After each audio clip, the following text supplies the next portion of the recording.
A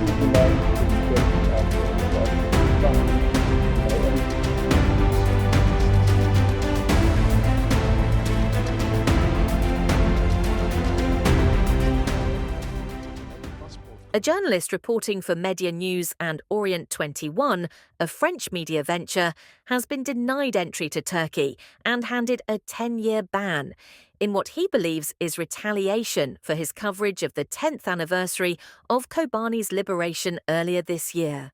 The Belgian journalist, who had travelled to Turkey to report on Newroz celebrations in Istanbul and Diyarbakir, was stopped at Istanbul airport on 16th March and informed that he was blacklisted from entering the country. Medya News contacted Den Hond via video call, where he detailed his experience at the airport and shared his concerns over press freedoms and Turkey's political trajectory.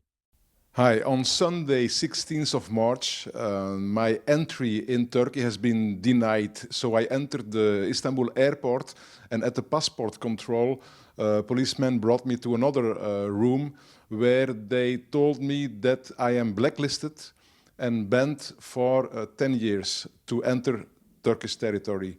They did not give a reason, but I am almost sure that this has a link with the Kobanê delegations last January, when we celebrated the liberation of Kobanê from Daesh 10 years ago. This has been mediatized, and I think I'm almost sure that the people participating in this celebration have been blacklisted.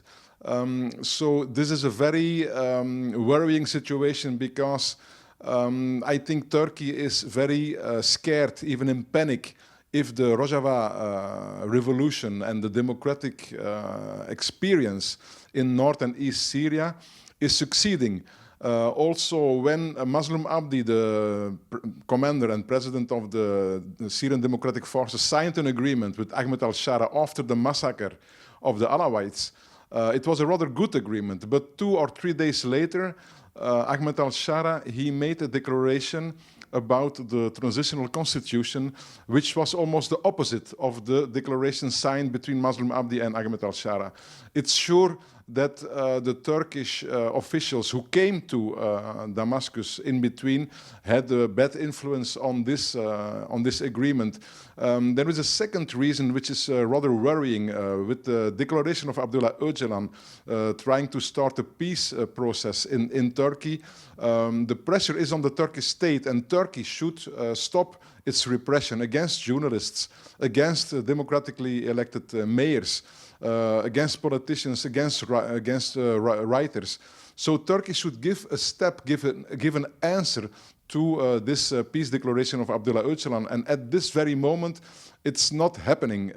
So that's problematic, and I think my entry denied in Turkey it's just a small event. It's not a big event, but more worrying is the arrests of Turkish and Kurdish journalists, opposition journalists in Turkey.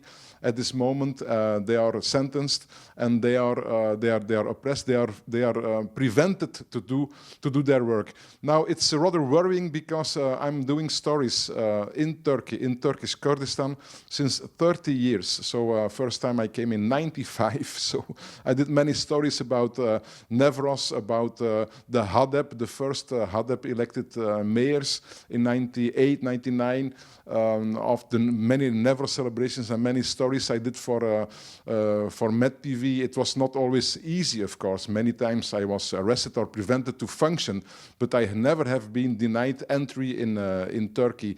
So I think Turkey is in front of an important choice. If Turkey wants to join the European Union, as 20 years ago, it should respect the criteria of Copenhagen, which means making from Turkey a democratic country, respect the democratic elementary rules, and stop the repression. So I want to give a very strong support to all my colleagues, Kurdish and Turkish colleagues in Turkey and Turkish Kurdistan, who are today functioning and doing courageous work. Thank you.